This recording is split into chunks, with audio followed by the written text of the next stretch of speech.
Welcome to the second episode of Series 53, everyone.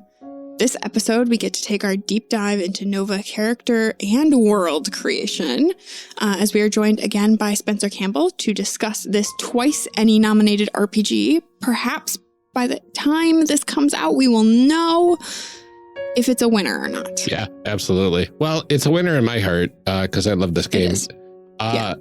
But we really don't have any announcements right now for today's episode.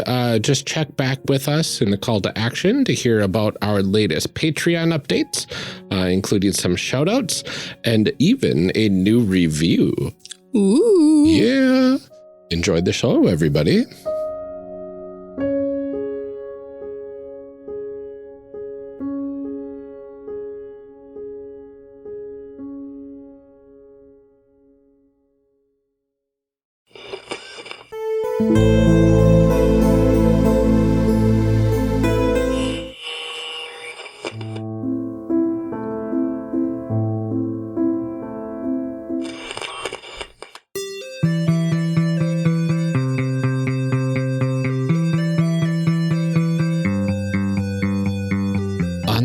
Episode of Character Creation Cast. Spencer was creating a plague-braining pox. Amelia was creating a necromantic grim. And I was creating a bloodthirsty sanguine. We're picking up right where we left off last time. Enjoy. So those are our starting attributes. And like I said, you can eventually get some boosts to those from mods later on in play, but that's where we begin. The other thing that we need to program with our Spark is the starting health and fuel that we have. Each character starts at a baseline of 2 health and 2 fuel. So you can take 2 hits before you supernova, and you can do 2 powers before you're out of fuel. And now we have 8 points to distribute those as we see fit. So if you want to be very tanky, you can throw a bunch of points into health so that you're not worried about maybe dropping at an inopportune time. If you're worried about spending out fuel, add a bunch of points to your fuel column and truly die a lot and hope that your supernova's helping you when it does. Or kind of a blend of both. However you want, you can spend 8 more points between them. So what does happen when you run out of fuel? Yeah, so that's the one tricky thing is when you run out of fuel, you can't activate your powers, and you kind of have two options in play. One is you technically can use your attributes at any time during the game to describe doing something. So you can still describe like picking up a giant rock and throwing it at somebody and, use sun to roll it. There's no harm that's mechanically associated with it, but as a table, you can kind of decide like, oh yeah, that rock would do 1 harm or 2 harm or something like that. Or you can be doing other things in the environment that are going to be helping your friends by doing some attribute rolls to like change the environment or things like that. The other thing is whenever enemies die, the GM is going to roll a d6 for each body. And on a 3 through 5, that enemy produces a fuel that any Spark can pick up. And so you can go, okay, I might not be able to use a power this turn, but let's take out some fools. And then I get first dibs on some of that fuel so that I'm back in play. Okay.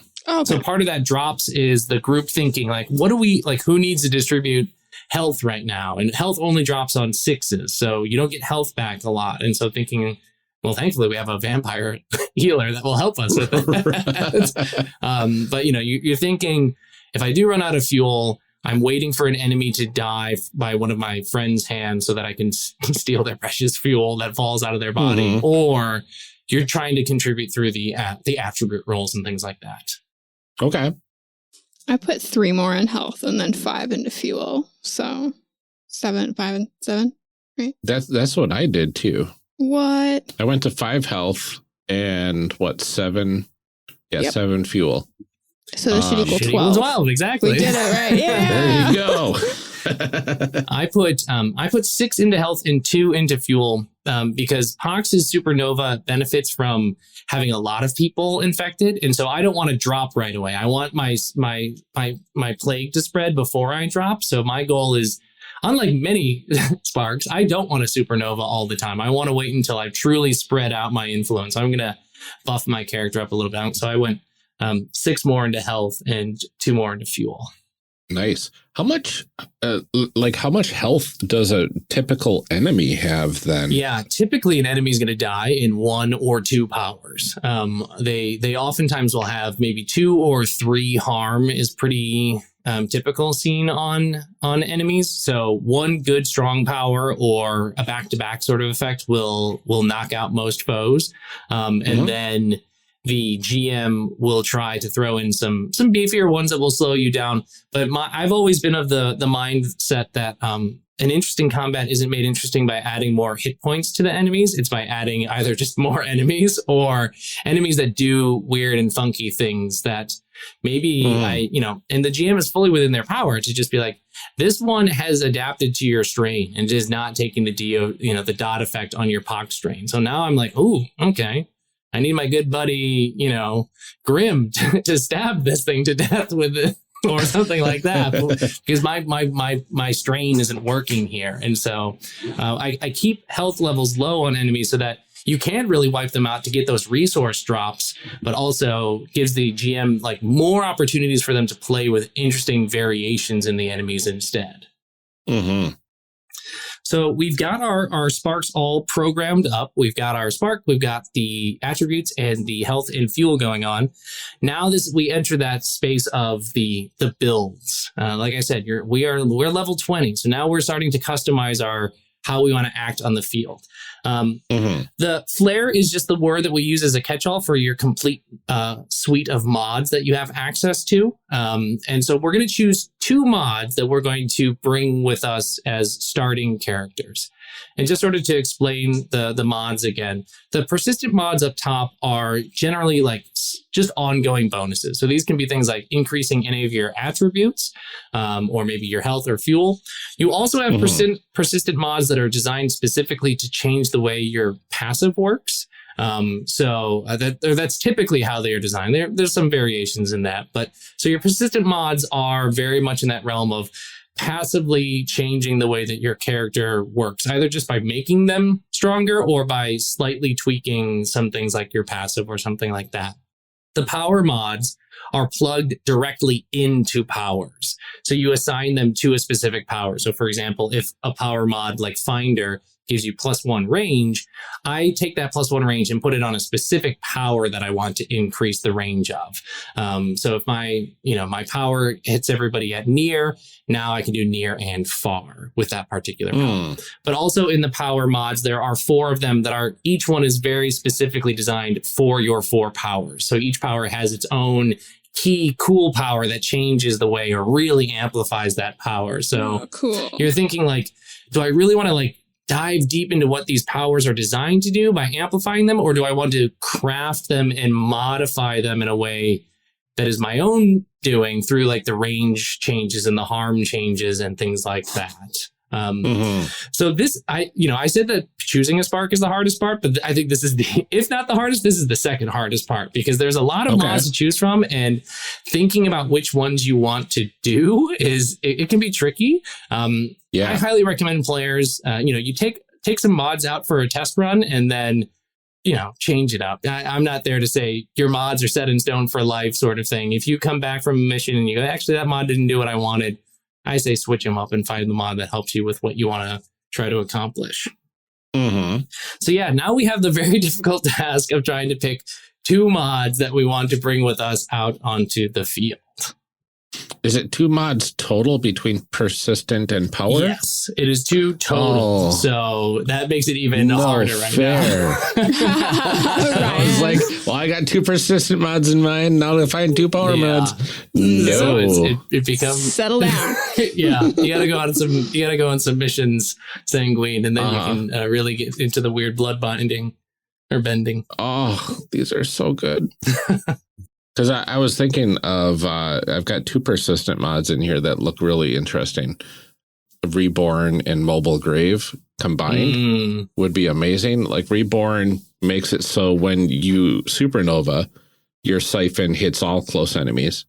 And then Mobile Grave means you can resurrect anywhere within near of where you died. So you can hop into a group of nearby enemies and just do a supernova siphon all around you and just be at full health or whatever. Yeah. And so like you look at that and then you think like, maybe I want to go back and decrease my starting health so that you do die a lot, so that you activate that supernova more often, because you're like, okay, so maybe I only have 3 health, and then I'm a mean coffin who flies around and steals people's blood.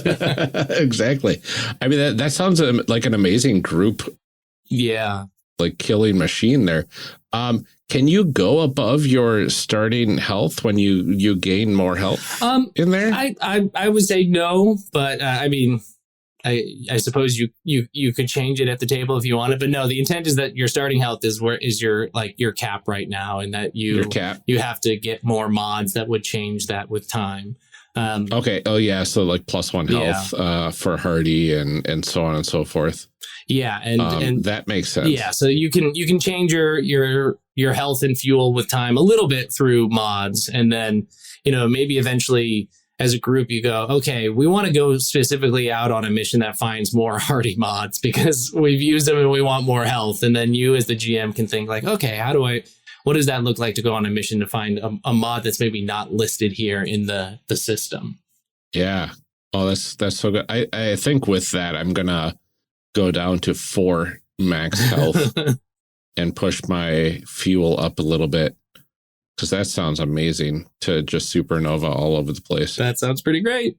But I gotta look at the power mods as well. Like all my powers, I just really like them. Really like them.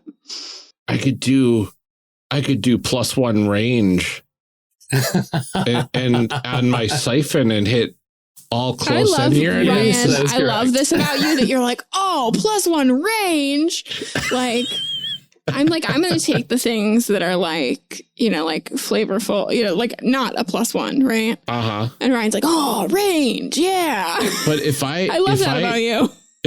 If I do +1 range on my siphon, then I affect all enemies that are close and near, right? That's correct. Oh, Lord. You're such a power gamer. But then I don't have to jump to them. I know. It's so great, buddy. That is one of the things that I'm really happy about with Nova, that, +1 range can oftentimes look at it like, well, that's not very exciting. Like, because you read all these other powers and mods that have I get it. Yeah, and then you go, well, hold on a second. Yeah. +1 range unlocks it does a lot. Whole new way to play this character. Right. Which I was really happy that like I said, trying to capture that sense of builds rather than increasing power. It's more just like, okay, I just want to be the weird moving coffin that dies a lot but steals people's blood, or I want to be the person who is just pulling in all the blood to me where I am, where I stand, sort of thing. I reach out, like, Sanguine can also turn their blood into blades and attack people, and you can increase that range. You'd be like, I'm literally just a whirling storm of blood blades as I walk around the battlefield. It's so good. I know. Okay, so I guess my question is, do these power mods hook onto a specific power, or is it all powers? Yeah, so on the character sheet, you'll see that there's an option for installed mods under each of your 4 powers. So if you were to fill out the sheet where you write in your powers, there's a spot under each power for installed mods. And you can always swap them out between missions. So you might have the +1 range on one of your powers during a mission, and then the next one you go, actually, I want a little more range on this one instead. You just uninstall it from one and move it over to the other one. You always... Oh, I like that. This pool of mods that you access and unlock over time is meant to be that, a pool that you can change between missions. Once you're in the mission, this is what you've equipped your spark to do. Between them, you might learn to adapt or change depending on the briefing of the mission, where you realize who you're fighting against or how your experience was in the last mission. So, so you'll hook it onto a power for now, but know that it's not necessarily a permanent choice, that it will always be on that power. Okay, in which case you just move it down to that section of the power mods. Exactly. Section at the bottom, right? Yeah, exactly.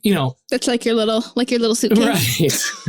Right. Some of those mods are obviously linked to a very specific power so that they can't go anywhere else. But all those ones in the left column are very intentionally designed to be mobile mods to go around to whatever place you want to put them at the moment.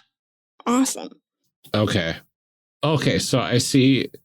I've got the list of my persistent mods in total, and then my persistent mod 1 is the one that I have installed right now. Correct. Cool.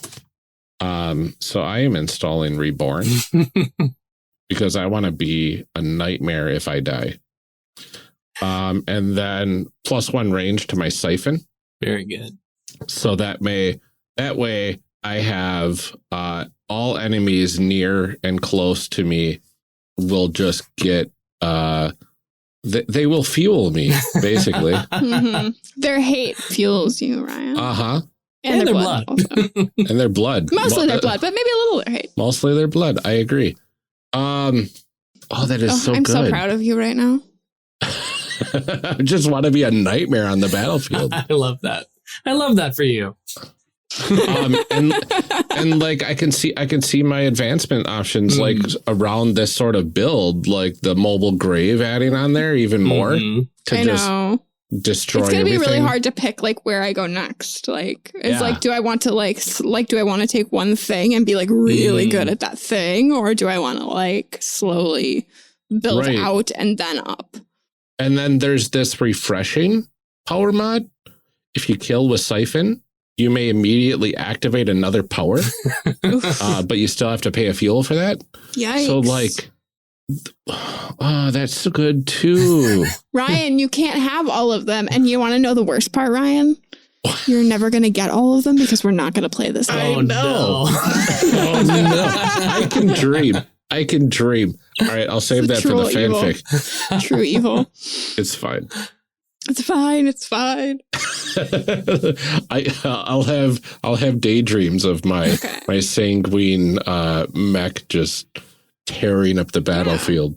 So should we go through like what we have and what we picked to go with it? Because we've talked a little bit about like what each of these do, but we didn't really talk specifics of powers that we have. Oh yeah, like overview of the powers that our mechs are generally all about. Yeah, and then if we picked any mods for those, what we went with. Ryan, do you want to go first since you seem to be like the most excited about your choices here? All right, yeah. So I've got the Sanguine Spark, and they come with the passive Bloodborne, so I can spend a health to activate the blood effect of my powers. And then the active powers I have are Transfusion. So I pick 2 targets that are close to each other, and I transfer 1 health from one to the other. And if I spend a health, I can transfer health equal to my son, which is 3. So I can pull 3 health from one enemy and give it to one of us. Love that. Which is amazing. Or I'm assuming I can pick myself and give it to somebody else and pull myself quite literally right into 0 health and just go. You have unlocked the puzzle of the game perfectly. That is exactly what I want you to be able to do. Because I've got 4 max health. Oops, I used a health to make it all my sun damage going in there. So that takes away the last 3 health I've got. So even if I'm at max, I can activate my supernova at any time. You just look at one of your teammates and say, here, hold on to this. You just hand them all your blood real quick and turn into a coffin. That's pretty much what a typical Nova session looks like. Oh, it's so good. And then Siphon is apparently my core ability now that does 1 harm to an enemy within close range, and then I gain 1 health. And if I activate it with 1 health, it affects all close enemies, or +1 range now, so it affects all close and near enemies. Which give me more range mods for this thing. No, the answer is no. And then Bloodblade, I lash out with whirling talons made of your own blood, which is just metal as heck. You lose 1 health and deal 1 harm to every enemy in close range. And if I used another health to activate the blood effect, I deal harm equal to my shade instead, which is 2. And then Cauldron is the aforementioned burst into a swarm of bats and move to any location within far range. And then you deal 1 harm to all close enemies at that location. And then the blood effect is deal harm equal to your moon instead. And of course, the supernova, the beautiful supernova of the Sanguine, is you get surrounded by a steel coffin, and at the start of your next round, you just get up and siphon everybody around because why not? It uses you your kill action, me, but then I kill you. You sure you want to hurt me? You sure? Yeah. Oh, you don't? All right. Well, I'm going to hurt myself, and you're getting it anyway. Too bad. Sanguine truly was I'm excited. Sanguine truly came together in my mind the fastest of all the sparks. Where like the second I went blood vampire robot, it came out of me. It was like, this all makes sense to me more so than anything else in the world. I am so excited for this character. All right. What do you got, Amelia? Okay, so I went with the Grim. I know we're all shocked. My passive ability, Raise Dead. Once per round when an enemy dies, you may immediately make them your thrall. They're revived with 1 health and act with your powers. They can't move unless you have mods that allow it. You have a number of thralls equal to your shade, which I put mine at 3. Yeah, 3. Active powers, pull strings, command your thralls to lash out. Target thrall attacks a close enemy, dealing its harm. Siphon, which sacrifice a thrall within close range. It creates drops of health or fuel equal to its maximum health. An ally may claim them. So that is I get to be vaguely helpful sometimes. Yeah, and that kind of helps what Ryan had asked earlier about, like, what happens if I have no fuel? Well, Grim just kills one of their puppets, and now there's a big pile of fuel on the ground for you to vacuum up. Yep. Oh, it's so good. Possess, deal 2 harm to an enemy within near range and give them a single command that they must obey. And Haunt, all thralls shriek into the air. Any enemies within close range to them recoil in fear and cannot act during the GM's turn. Wow. So I also, for that one, did a persistent mod. Whenever a thrall dies for any reason, they activate the Haunt effect at their location. Oh, so wow. a true death scream that haunts everybody around them. Oh, that's a good one for a siphon as well, huh? Exactly, right? You sacrifice one of your own thralls. It screams out, "No! Why did you do this to me?" It screams, and everybody gets fuel. Yeah. I forgot that I also did the power mod for pull strings, which is Weaver. A number of thralls equal to your shade or fewer may act with pull strings.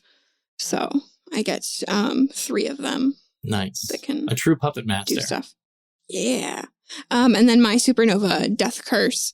Your thralls detonate with their death curse. Each deals 2 harm to all enemies within close range. So how I imagine Grim typically playing is as a puppet master, your goal is actually to get puppets all over the battlefield rather than like being surrounded by your minions. You kind of want them all over so that you can activate those like haunts, just like a big group over there. You're like, those people over there are bombarding us.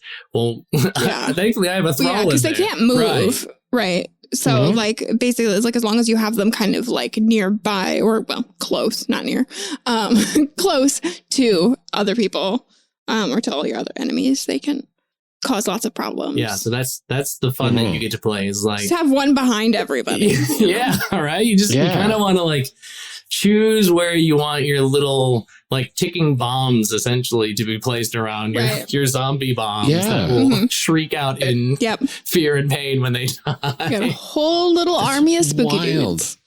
I just from these abilities alone, I'm picturing like the 3 of us versus an army. Like what is that? The Dynasty Warriors. Yeah. You just go in and just wreck everything. Yeah. And because you can just do them. Like, so we're not, it's not even like we're rolling to find out if we can just do these things. This is a list of things that I 100% of the time can do. Yep. I need to play this game. I know. I kind of want to play it. Spencer, right can you tell us about your stuff that you picked? So I chose Pox, the Plague Bearer Spark. So Pox's passive is Virulent, which at the start, I basically get my plague going. I choose one enemy, and that person is infected, and they lose 1 harm every turn. And my goal is to try and spread the plague from that patient 0, essentially, throughout the whole thing, to get as many enemies as possible infected before I start activating the worst parts of the disease. So that's my passive. My active, I have Infect, where I just throw a plague bomb and I infect any one enemy within near range. So this is just a way for me to start getting the plague going. Spread, I compel the plague to spread far and wide. I choose somebody who's already infected, who's up to near range, and then I infect every enemy that's close to them. So kind of similarly, I'm trying to be picky and choosy about getting my infection spread in a bunch of different places so that I can activate pockets of rapid spreading on the field. And then once, so I'm kind of focusing on those things in the very beginning of a fight, typically as a Pox.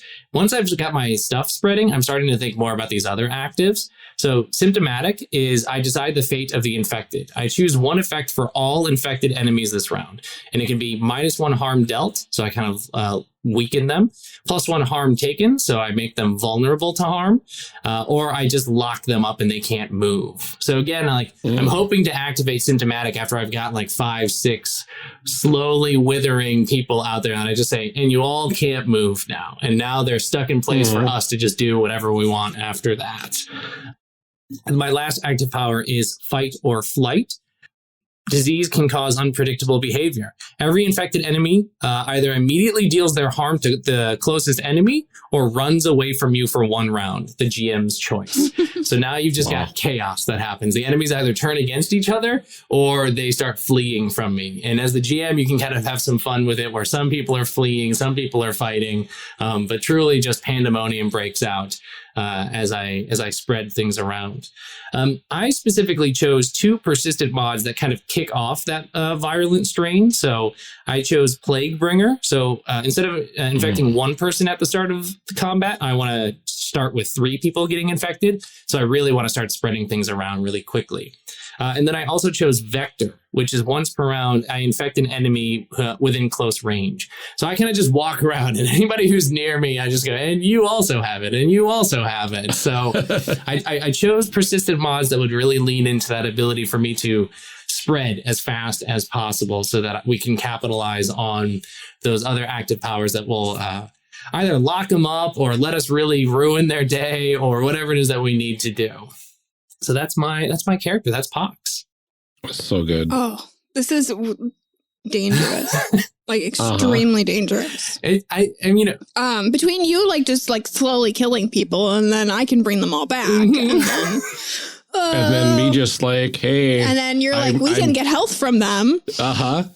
Look at all the blood on that battlefield just waiting to happen. Exactly. I wither a few people away, weaken them up. When Sanguine comes in and just steals all the whatever blood they have left in them, they're all dead. And then Grim goes, I'll take one of these. They're on our team now. They're actually help us now.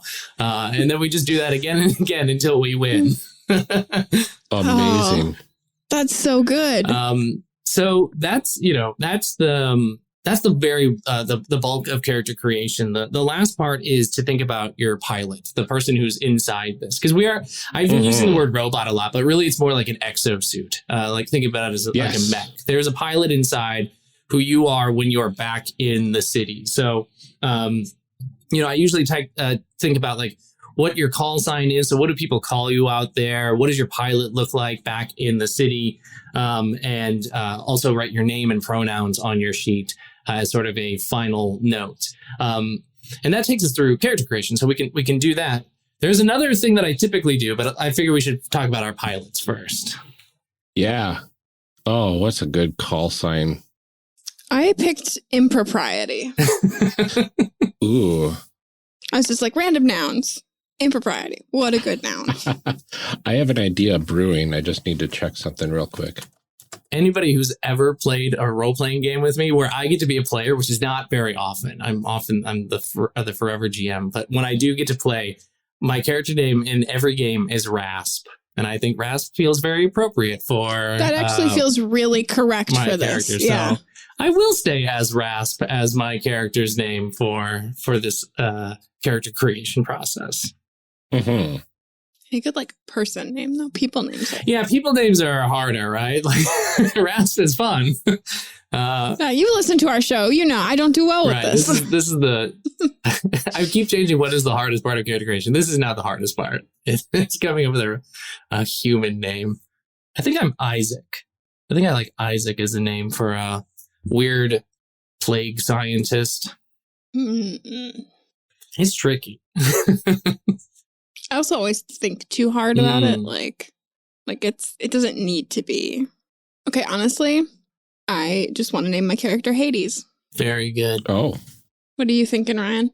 Thinking maybe Crimson Lily for my call sign. Ooh. Mm-hmm. Which is kind of an adjacent way of saying blood flower. Very good. I didn't want to go with just blood in my call sign name because that's too on the call me Blood. Oh, like the time I made a vampire named Sanguine Tempest? Right. Blood time. It's blood time. Famous slogan of Sanguine Tempest. It's blood time. It's blood time. Look, some things are on the nose, some are not. It's okay. Totally good. So do we have our pilot? I also was just looking up random nouns too, just trying to think of call signs, and this random noun generator's lawyer, necktie. Cool. Necktie. Armadillo, appetite. Ooh, appetite's a good name for a call sign. Actually, I kind of, yeah. All right. Appetite works for a lot of things. That's good. I'm going to go with appetite. It would also work very well for Ryan, but... Yeah, I was about to say. Also, this list also includes sick. I'm sick. But I think I'm going to go with appetite. Interesting. Are we doing last names for... we are no not. way. No. You asked too much. Too much. All right. So I'll just stick with a first name for my character. I was just wondering if there's any sort of trend anybody was doing for last names. Since we're in the future of, I imagine, Earth, right? Assumptions. Yeah. Did Earth go flying off in this scenario with no more? That's what you kind of have to hand wave away. Where you're like, well, wait a minute, why is the planet still not slinging? What's the orbit coming from? What who is it still orbiting? Is the question, right? And who would know unless the stars are changing? I don't know. I feel like we'd all kind of feel a little sick, a little queasy if we weren't turning. No, we'd still be revolving or rotating. We just wouldn't be flung out into the the galaxy. I think we'd just be but moving. we wouldn't. You're right. We wouldn't notice though because our moon would come with us. Yeah. Oh yeah, our good friend the moon. That's definitely not cursed and being worshipped by a gross group of cultists. We'd be on the largest spaceship in the world. Yeah, or in the solar system or galaxy. Yeah. Well, where are all the other planets? Yeah, they would just go flying off in their too. own directions too. Yep. Cool. Yep. I love That's it. a future expansion is Nova Mars and what's going on Mars at the time. Oh. Yeah. And are they on a collision course? Oh my God. Well, so the question then though is what did Mars look like before the sun went out too? Right. Oh. Okay. We don't have that's next. That's the next time on Character Creation Cast. I am writing down just the words Nova Mars on my sheet of paper here because that's gonna haunt me for the rest of the day. Mm-hmm. I can imagine the sun exploding at a very specific time, and then it's the orbits are just at the right point, so they're actually gonna meet up and not hit. And now you've got two planets kind of dancing as they fly through the galaxy. Yep. Oh, and then we get into a space war with Mars. Yep, exactly. Because we start to run out of sun shards, and they've got precious sun shards over there, and we want their sun shards. Give us your shards. Exactly. Did you pick a name, Ryan? Yeah, Liliana is my pilot name. Okay. Cool. The Crimson Lily. Is that it? Did we make characters? We did. And so we did it. I do see some nice little optional things in the session 0. Yeah. Stuff. So at the end of character creation, I say a couple things. 1, you're ready to hop into a mission. Technically, you can generate one and get going. 2, there's an example mission in the book that you can use if you don't want to make one. But 3, I laid out some more like world building stuff that happens in session 0, specifically around like learning more about your pilots and also the city, so that you have a little bit more context to like the Sun Shard and what does our Sun Shard town look like compared to maybe others. And so that's sort of a continued optional path that you can go with the character creation. So you can learn more about your pilots, how they got to be who they are, and what this city is like that we all work out of. I mean, yeah, we would like to do that. Here on Character Creation Cast. I was going to say, I'd like to do it. But no, this is the one time that we're not going to do that. We're good. I'm good. I made my blood vampire robot. I got what I came here for. So yes. Yeah. But what sort of person inhibits this monstrosity? Yes. Though? So if you're looking at the rule book, it's page 31 in the rule book. And for readers at home, there's before that, there's some stuff about session 0, setting up safety tools and things like that, which is very important for a game about spooky haunted worlds and combat and things like that. And then once you've done that, let's learn a little bit about your pilots and the people who are inside of it. So I have some questions that I've used as example questions to ask each other as we think about our pilots. The first one being how long you've been a pilot. Thinking about, are you an old vet? Is this your first mission out? Anywhere in between. So how long do you think you've been doing this whole thing? I feel like a medium amount of time. Okay. Like, I don't think I'm like veteran, but I think, because I kind of going into the next question that you have here, which is, have you always used the Spark or have you tried other models?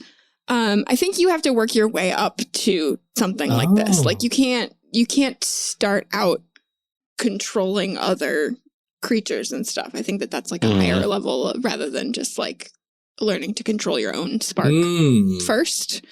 So I think you have to like work your way up to Grim. Which spark did you use before you were Grim? Did you go through like a bunch of them, or was it like you spent most time with a particular one and then you were like, okay, I think I'm ready. I've got a handle what these sparks feel like. I'm ready to do some necromancy. I feel like Scorch would be like personally where I would want to be, and I think makes sense.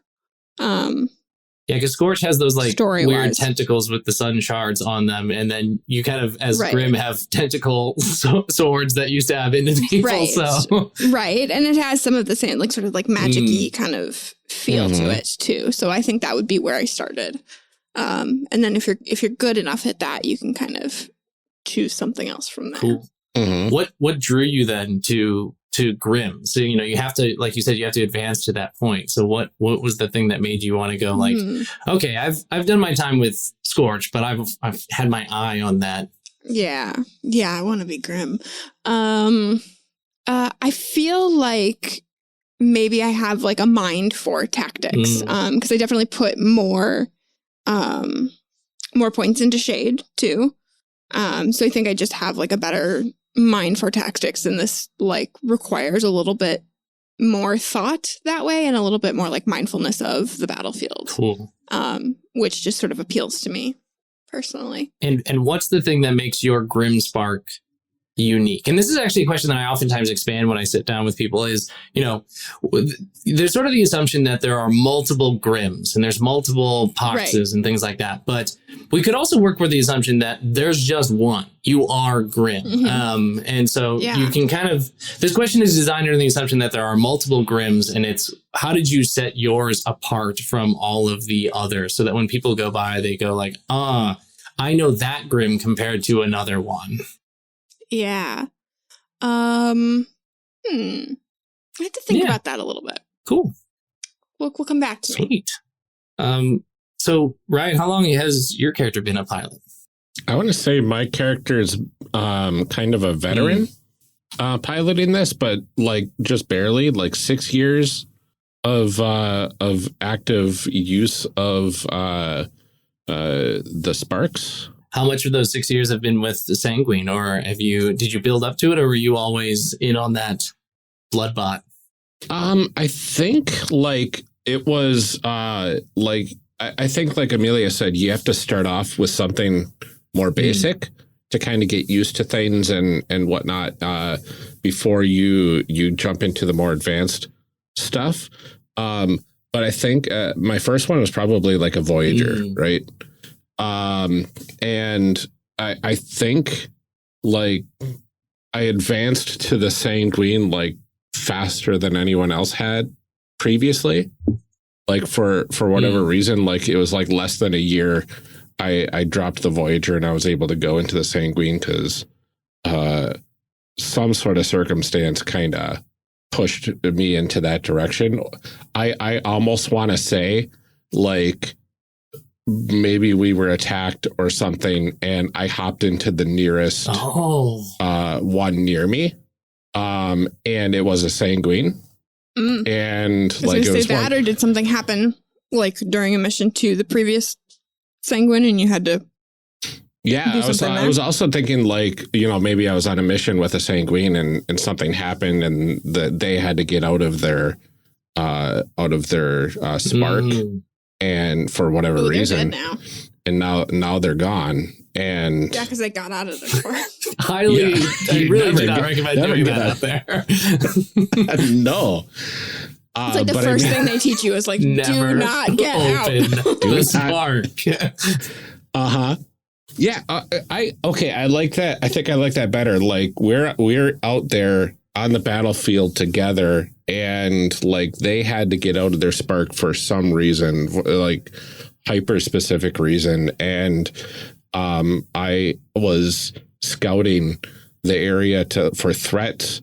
And then when I got back, they were dead. And there's the Sanguine. And then I can see a threat on the horizon, like that was tailing me on my way back.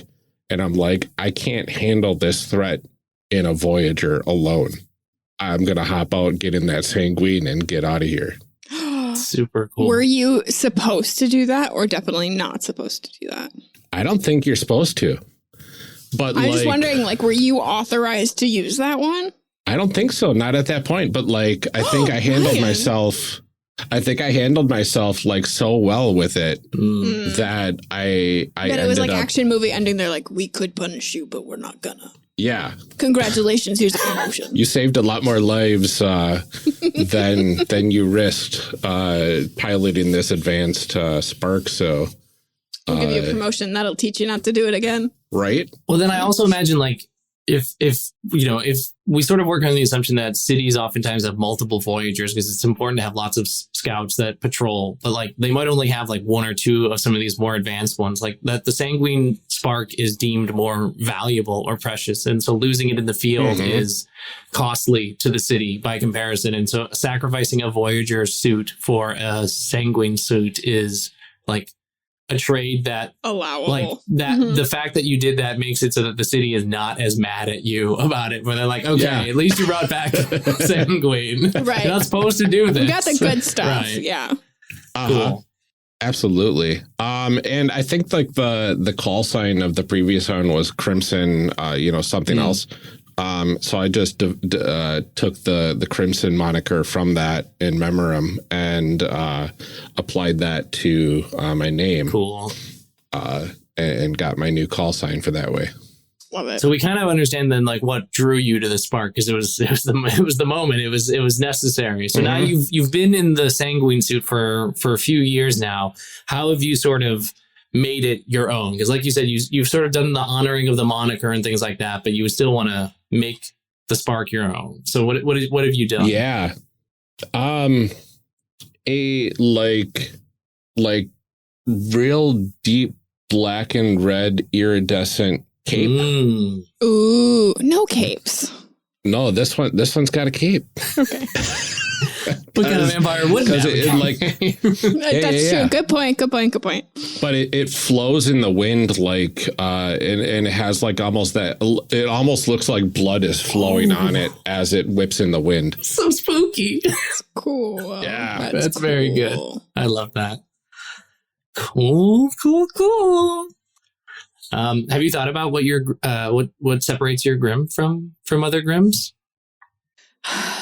I mean, I have, but I'm still really struggling. I think it has something to do with like how it looks when I use it, not so much like the suit itself, but like what that sort of like power looks like. Yeah, the act of enthralling. And I'm I mean, and I'm open to workshopping it too, because I feel like I want it to be something about how it works, not just like the paint job or something like that. Yeah, because like, you know, the Eddie drew the art for Grimm in such that, you know, there's sort of these big sun shard fused blades that you sort of stab in and then you use that. But like, you can imagine that there are other ways that Grimm does this. Like some, maybe like sending out like a swarm of like nanobots that like inject themselves throughout the system of the corpse and like animate it through like electrical jolts. I want it to almost be that like when something becomes a throat, like it becomes actually like darker. So it's like even harder to see. Which I know like everything around us is already dark because there's no sun, but I imagine like obviously there has to be some light so we can kind of see what we're doing. But yeah, that like things become even like blacker, like it's like it's pulling in the ambient light around it to power this thrall. Like it's almost like black hole kind of. Yeah, so you're moving around these like shades, these singularities of that's really gnarly and cool. Yeah. I dig that. Yeah, that's what I think. Cool. Sweet. I like that.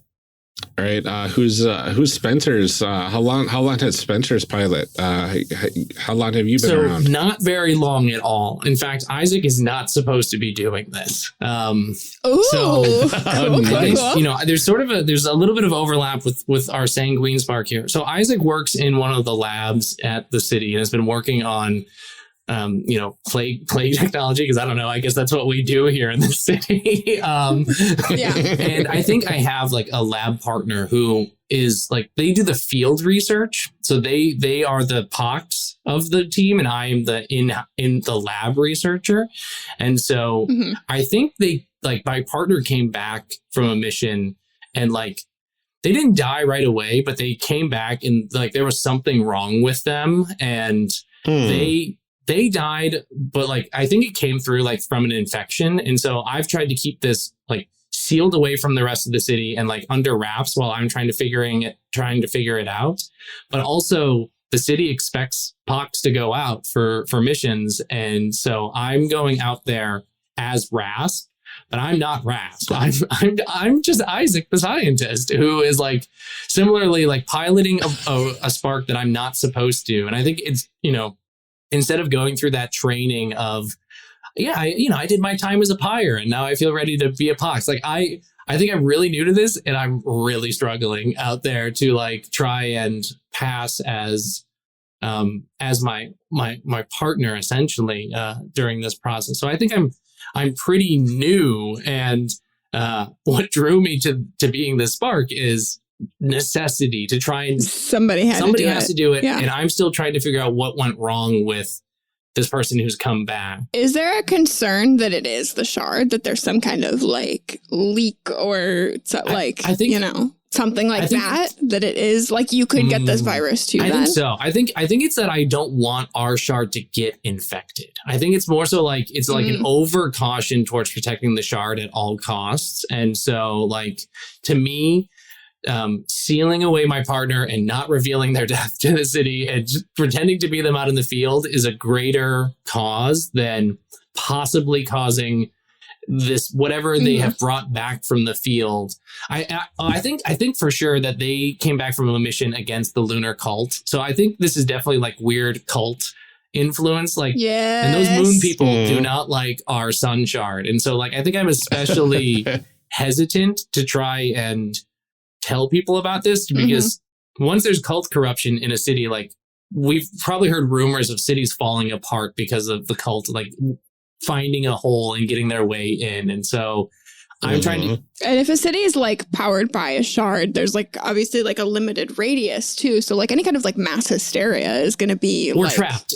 Deadly. Like there's nowhere else to go. You can't flee because there's monsters waiting for you out there. And so, so yeah, I think I'm like desperately trying to play the role of Rasp out in the field and trying to figure out what the lunar cult is doing in this situation. So to set like my spark, I guess, different than other sparks, I think what I've done is I've taken my partner's lab coat and I've like taken off like the patch and the name, and I found a way to like weave them into like the fabric of my suit so that nobody can really see it. It's not there to be like, oh, that's that person's name and that's their patch, but it's like clearly it's still John. I think it's a way for me to feel connected with my lab partner while I'm out there as like a small like, okay, I'm not alone out here. I'm not the only one in this pox suit, not knowing what I'm doing. I've got this person with me in spirit while I'm out here trying to do whatever it is I'm doing out here. Very cool. Did the old pilot have like a modulator on the voice, so as whoever's piloting it sounds the same regardless? I think so, right? I think there's like I think with Pox in particular, there's a lot of like rebreather tech and stuff like that, because Pox has to be around dangerous stuff so that you don't hear the person for who they are. You definitely hear this, like not like Darth Vader, but like how different Darth Vader is compared to Anakin underneath sort of thing. Like, it's meant to mask because I am trying to filter out all this gnarly stuff that I am messing with out in the field. Yeah. Yeah, so now you sound like James Earl Jones. Yeah, and that has always been my goal. And so I have one. What else would any of us want? One character creation, and I feel like I can retire happily now. Oh, it's amazing. So now we know a little bit more about our characters, our pilots, and who's in them. And in the next step, I like to do the sort of like last step before we get ready to think about like going into the Dusk missions is think about our city for a little bit, the city that we are a part of. Because the sun rained down these sun shards, and I imagine these sun shards come in various sizes, and like a bigger the shard, the bigger the city that can kind of be built around it, because it can power more things. But like tiny little shards might have really small settlements and towns, and then there might be like big urban sprawls almost next to like the huge shards. So what kind of like town/settlement do we think we want to be in? Is it like a real small thing where everybody kind of knows everybody? Is it a massive place? What do we think? I feel like it's bigger. Like if we have like these more advanced kind of shards, like I feel like it needs to be a bigger settlement. Or is it we've got only a couple of the more advanced sparks? I don't know. I feel like even in a bigger city, you would still only have a couple. Okay. Because I feel like it's easy to get like the sort of, like we said, like the Voyagers and the, that kind of stuff. But I think, this is like we're sort of the elite. Like, okay. I think there are other scouting missions that go out, and then when they find something, we get to go. I don't think that we are the ones doing the regular, like basic, like we go out when we know there's already something there. We don't go to find the things. Mm-hmm. I'm picturing then like a almost traditional cyberpunk mega city. Like and the aesthetic of seeing that from the darkness in the distance. Yeah. Just sounds amazing with like the heart of the sun shard and glowing in the middle of the city. I dig that. That sounds awesome to me. Like skyscrapers, neon lights, like the seedy underbelly of the city sort of deal. Yeah. Lot of metal and sort of punk aesthetic sort of stuff. I like it. I mean, I'm sold. I'm sold 100%. That sounds great to me. Sold city robot. Sun shard. Yeah. Look, we said sun shard in the first like 2 minutes of recording. I was there, so yep. It's pretty happy with no matter what. No more. So we've established that it is sort of a big place, which means we want to start populating it a little bit. So part of that is thinking about some of like the big players in the city. So who are like some of the factions or organizations or VIPs that, you know, we may work for or work with or against, or just generally are the lifeblood of the city outside of us as the Sparks. So from what you're talking about as like trying to hide the death of your lab partner and all that kind of stuff, I'm gathering that there's some kind of like corruption happening here, that maybe the best interests of people aren't always the top priority. So I feel like there's definitely some like, you know, look, there's room for me to be anti-capitalist here is what I'm saying. I was about to say, there you is mean room. the cyberpunk city is full of corruption? Look, it's not just aesthetics. This is my big argument about cyberpunk. It's not just cool neon stuff. Yep. No, I do like that that there's like at least a couple factions or you know the governing I mean, I think that they're like itself. really sort of it's sort of expansion at all costs. And we don't necessarily care A, what we have to do to get there, or B, if we've really done it all the way to get there. Like, did we really get rid of all of the monsters in that area, or is it like close enough because the people that live that far on the edge don't really care if they get eaten? Yeah.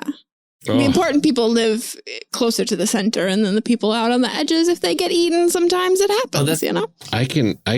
I'm picturing like a big spire in the middle and then smaller spires as it comes out. It just kind of, like domes sort of. So like out. There's like this central spire that is around the central, the sun shard. Yeah. Is there some kind of like fancy like building that sort of like spirals up around it? I think so. I think. Like it's an actual like sun spire. Yeah, I think like so many sun shards are like practically encased, and like it's just like it's there for purely survival. But this shard is so big, and we've used it for so long that we have now started to truly play with this technology. I think more so than other places. Architect around it. Yeah. So I think our city has generally moved past the like we need to establish a survival place, and now we are in the we're surviving. But like we can like make it pretty too. Now, like we've moved past just like brutalist architecture. Right. Like if this is our reality, let us begin to play with it. That's cool. I can almost see like closer to the center too, like almost a solar punk sort of vibe to it with the with like greenery and beautiful flowers and like urban trees and all that sort of stuff blended in with the architecture. And then as you get further away from the source of all that sun energy, it gets like darker and darker, grittier, and more metallic and artificial. I love that idea that there is sort of this idyllic central core to it that is like... Yeah. I think on top of that spire, like there has to be like a beautiful garden. Oh, yes. Like, and it's called Babylon. And it's what... Yes. And that's... Oh, my God. That's so good. That is so good. I love this. I love it. Yeah, I think you're right, Ryan. Like it gets more metallic and artificial and darker and all that kind of stuff as you go out. But the central part is just bright and lit. And I think the other thing too is that it's lit all the time. So it's always daylight in the central part of the city too. And then they have, day night cycles the further out you go, right? Because they got to conserve the energy a little bit. And the city's just been expanding too much outward that they've been pushing the limits a little too much. Yeah. So then as you get poorer and further out, you don't get as much sunlight during the day either. Yeah. Because you're getting part of that artificial districts. They're like, sorry, for the next month, you don't get the sun. Like we need to. Yeah, you only get it 2 hours a day or something like that. Yeah. This is gnarly. I imagine then since there are sort of these degrees of power and wealth and resources now that I imagine like there are definitely people and organizations that have sparks just as their own personal sparks, like rather than not just like the sparks is like a force that is there to like help with whatever the city needs. But there are definitely people who have like commissioned their own sparks and hire out their own personal sparks that do things for them. Can you imagine the amount of wealth to like to own power a spark. your own. Yeah. Yeah. Ew. And they're gross. like parading themselves around like, look how amazing I am. Not even going out to fight with the spark, just right, like just to the grocery store. Right. Just You're like, let flaunting me it. get in my spark to go get some wheat flour.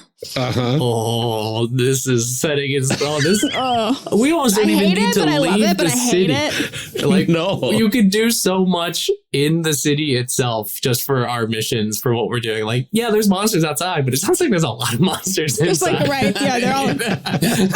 I think we need our blood vampire to go in there and take some blood. I hear rich blood is especially tasty. So Did somebody call for a donation? I dig Yeah, this. they did just like a couple hours ago. They were. Yep. I'm even imagining then, like, with the sort of descent that would start to emerge from the outer rings of the city, that I can even imagine then that there are small but like very hidden factions of people who are like in line with some of the enemy factions. Like the Corvus Dominion are a highly advanced alien species that are on our planet, and I think there are people who would try to be like working with them to sabotage things further into the city, or to like, you know, they're like, I mean, I could totally see like moon cult sect things popping up because they're like, if this is what the sun is, I don't want that. You know, like, what have they ever done for me? right. Yeah.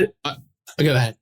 I was thinking like this Corvus, these aliens, what if there's also a sect of them that are wanting to help humanity?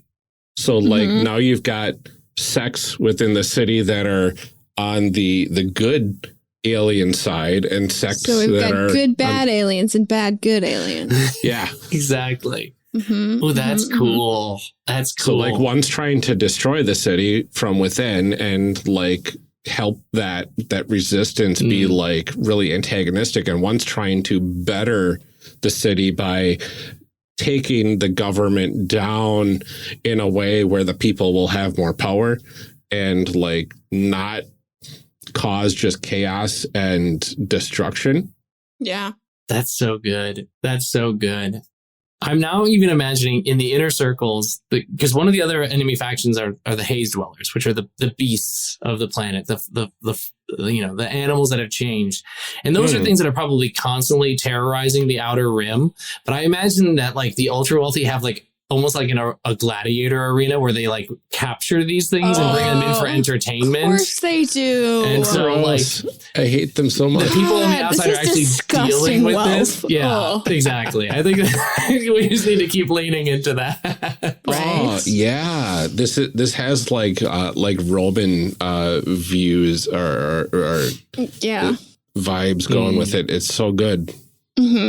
So I think we've set up a pretty horrible place. Yeah. But Yeah. now let's talk about the outside where it's really bad. Where it's really bad. Yeah, so the last thing we do is to consider the outside world, the Dusk itself. So the Dusk is sort of a catch-all term for anything that is outside of the cities that the sun shards are built around. And the Dusk is an ever-shifting place. It changes things, not only like how animals behave, but also it literally shifts and moves to the point where it becomes unpredictable to move through the Dusk. All the more reason why anybody who's not in a spark should never go out there. And so one last thing that we do is consider a recent experience or memory that each of us have had in the Dusk to sort of contextualize a little bit of it. And then we can wrap up by just thinking about like what out in the Dusk is the stuff that we as a group are interested in doing now that we have the context of the city that we work out of. So we should start with like a recent experience that has like stuck with us or helps define a bit of what the Dusk is like. All right, I got one. Okay. Our big city is close enough to the coast. Like, so if you're on the upper levels of the Sunspire, like Dear Babylon, you can see the coastline to the ocean, right? Like far off over the horizon. And on a mission near the coast, I remember there was a thunderstorm brewing over the ocean, which is not, unusual or anything like that. But I remember looking out at the storm, just kind of admiring it during a lull in the action, and seeing a dark mass in the middle of the ocean. Not like, okay, maybe it could have been a wave or whatever, but then you could see like dark tendrils reaching up to the lightning, like lightning striking these dark tendrils, and then the energy crackling down. And it's like, did I see what I thought I saw? You're like wiping off the screen, like yeah. Got a little blood on the screen. You're like, is that? Yeah.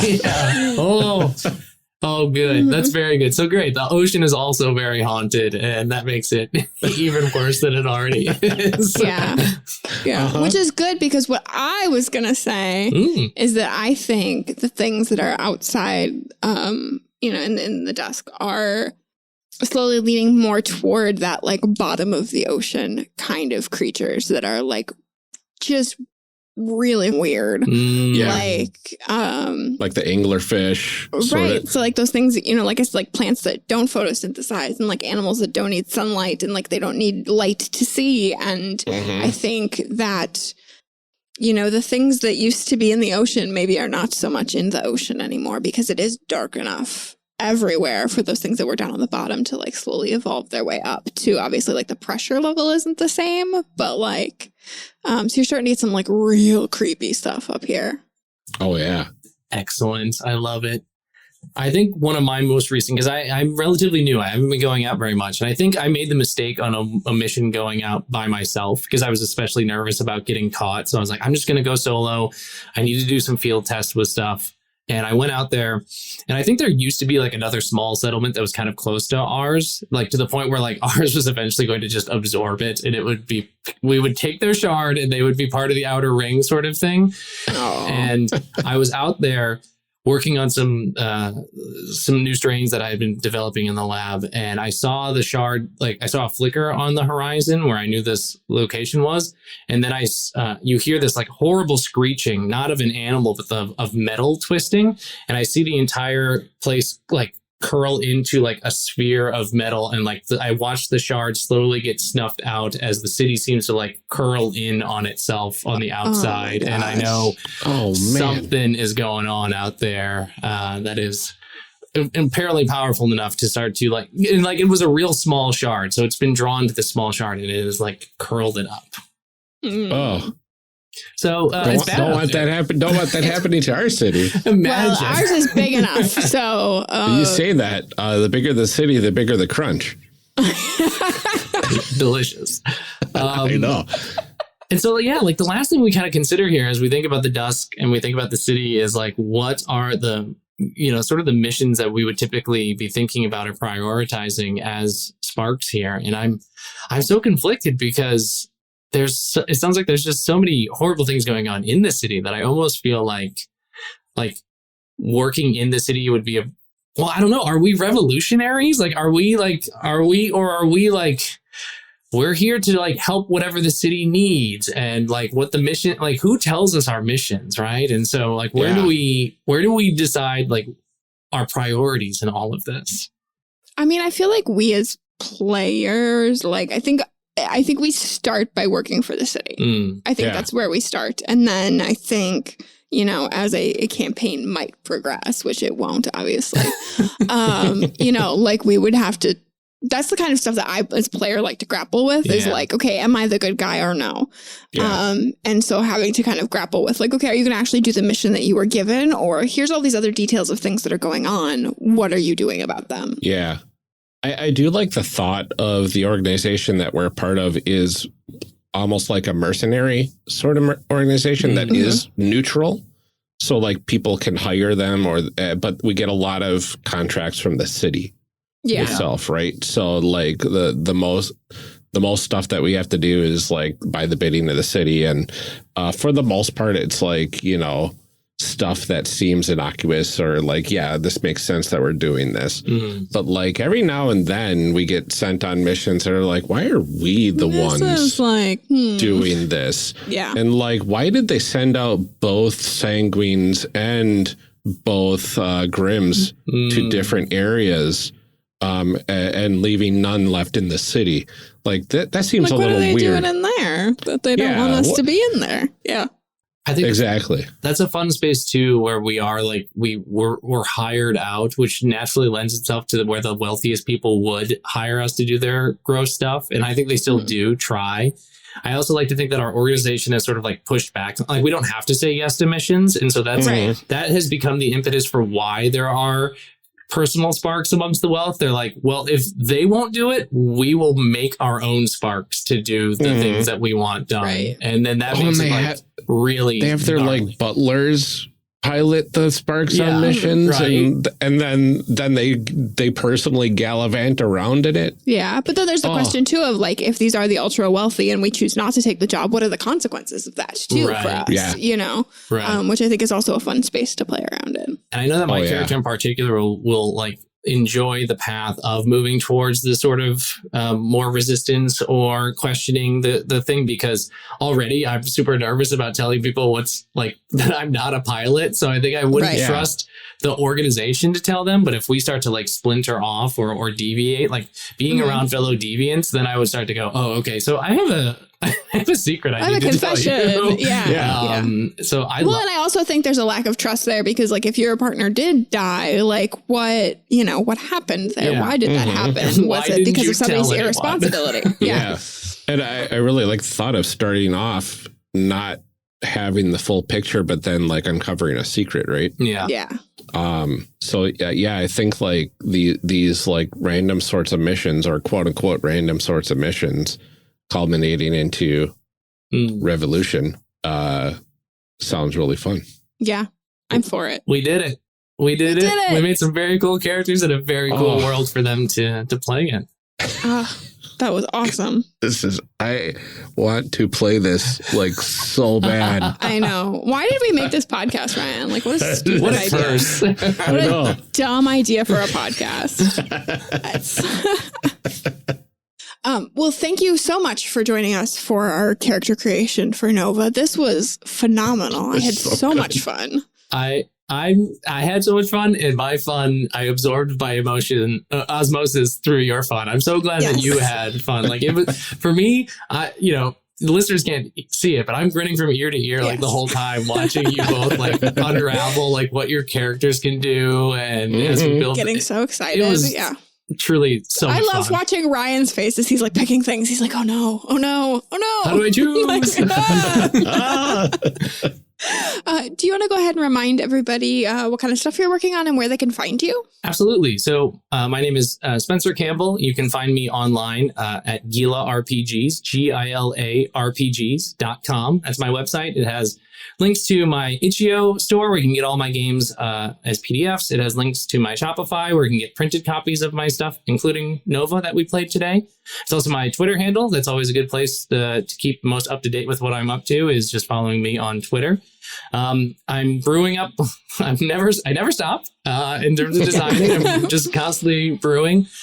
Soon to release, or maybe released as of when this comes out, will be Slayers 1.5 update, which is a new rules update to my game Slayers with new art and layout and fun, cool rule changes.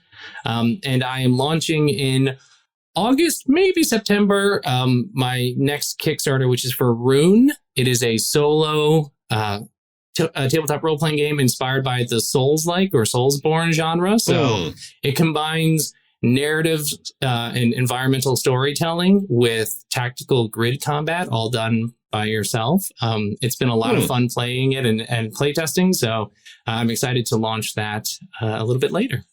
That's very cool. So just like a couple things that you're doing. And then I mean, truly, it haunts me. It haunts me. I can't turn it off. Well, thank you again, Spencer, and thank you to everyone for listening.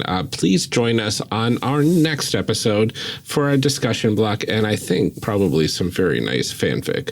Yes. Call to action. Yeah, like that. All right, so I am dying to hear your after takes. Yeah. So I am on record as being like, I don't love combat in games, right? Yeah. Like, I don't like the way it sort of grinds everything to a halt, and now there's distinct turns, and it feels so different than the actual like other gameplay, right? Right. And I love Spencer's take on this as like it being like a puzzle solving, like optimizing the combinations of things, like tickles my brain because it isn't that challenge kind of fun. It is, it's like a problem solving puzzle. Well, it's a different type of challenge, right? Right. Yeah. It's not just like overcoming the bag, it's not pure brute force. Mm-hmm. It is finesse. And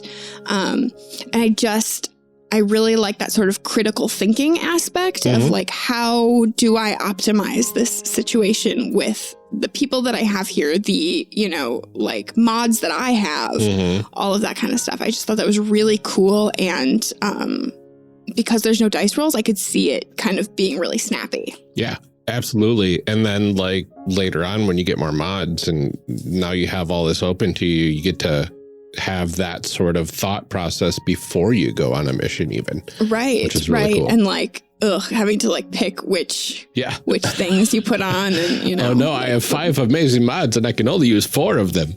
Right. It is cruel. It is cruel. It is. But I love it. And goodness gracious, the discussion that we have next week is fantastic. Yeah, I feel like we got to have a lot of great design discussion in these episodes, even in the first 2, but the third one gets really in depth, and I just love our designer episodes. They're great. They're so good. And Spencer was so much fun to talk to. Absolutely. Well, before we let you go, we do have a few announcements. And first up, if you haven't checked out our Patreon lately, we do have our video actual play posted of Amelia and I trying out Broken by Ben Wallace when we got together in person in my studio a couple weeks ago. It turned out great, and it was a great experience getting to play the game together. You can find that video and a lot more by becoming a patron at patreon.com/charactercreationcast. Speaking of Patreon perks, one of the perks is us personally thanking you each and every episode until the list gets big enough that we have to split it between episodes. But for now, without further ado, drumroll. Thank you to our first patron, Lieutenant, for your continued support. Eric Bonds, thank you as well for your support. David, a.k.a. Tigranosaurus and former guest, thank you. Matt Newton, thank you as well. Daryl Holiday II, thank you for your support, as well as all of the great comments on our Patreon posts. We really appreciate those. There's a lot of good stuff there. Shadim Cabal, thank you. Caleb, a.k.a. the Shyest Barbarian, thank you so much for your support. Benjamin Sweeney, thank you as well. Lurkin McGinnis, thank you so much. Rob Fletcher, thank you. And Kevin Brown, thank you. And thank you to all of our future patrons. We wouldn't be able to make this show as easily without your assistance, and we truly appreciate your generosity. Time for a review? I believe so. I believe it's time for a review. Ooh. If you would like to hear your review read on the show, you can always leave one for us at Apple Podcasts, Podchaser, Podcast Addict, or on our Facebook page. But here is one from P. Hopkins, or Fopkins, I guess, if you want to pronounce your PH with an F sound, up to you. That's what I do. From the United States of America on iTunes, titled Lovely, Insightful Show. I love learning about new games from the show because they take the time to really talk about the character creation process and how it fits in with the game. Amelia and Ryan are a treat to listen to and have a warm dynamic that's so inviting to hear. Thank you. Yeah, thank you so much. I love that. Absolutely. I love our warm dynamic. Say that we have chemistry. Yeah. We got lucky. We're good buddies. We are. Well, that is all that we have for today's episode. Join us next episode for some phenomenal discussion and some great fanfic. Oh, the fanfic. Uh-huh. Oh, yeah. Yep. Mm-hmm. Yep. Until then, stay safe, everyone. take care, drink some water, and take some breaths and keep making those amazing people. We'll see you next time.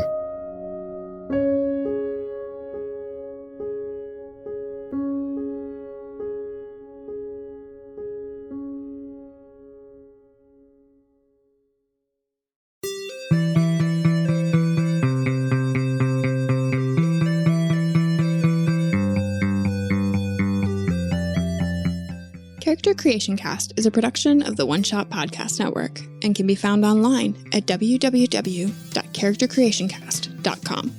Head to the website to get more information on our hosts, this show, and even our press kit. Character Creation Cast can be found on Twitter at CreationCast or on our Discord server at discord.charactercreationcast.com.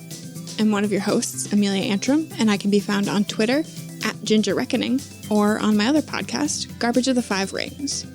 Our other host, Ryan Bolter, can be found on Twitter at Lord Neptune or online at lordneptune.com. Music for this episode is used with a Creative Commons license or with permission from the podcast it originated from. Further information can be found within the show notes.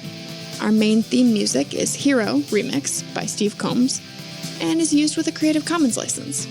This podcast is owned by us under Creative Commons. This episode was edited by the absolutely fantastic Ryan Bolter. Further information for the game system used in today's guests can also be found in the show notes. If you'd like to support our show, find us on Patreon. Get access to bonus episodes, extra outtakes, and much, much more at patreon.com/charactercreationcast. Thanks for joining us. And remember, we find the best part of any role-playing game is character creation. So go out there and create some amazing people. We'll see you next time.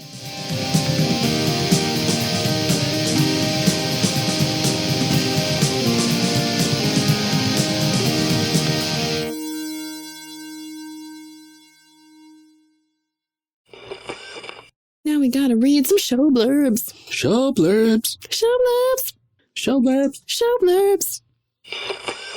Character Creation Cast is hosted by the One Shot Podcast Network. If you enjoyed our show, visit oneshotpodcast.com, where you'll find other great shows, like Mystery County Monster Hunters Club. Check out Mystery County Monster Hunters Club, an actual play podcast where the heroes are teens, and the teens are a mess. Join a group of impulsive but well-meaning after-school monster hunters in the year 2006, doing their best to protect a weird little town in the 51st state of Superior.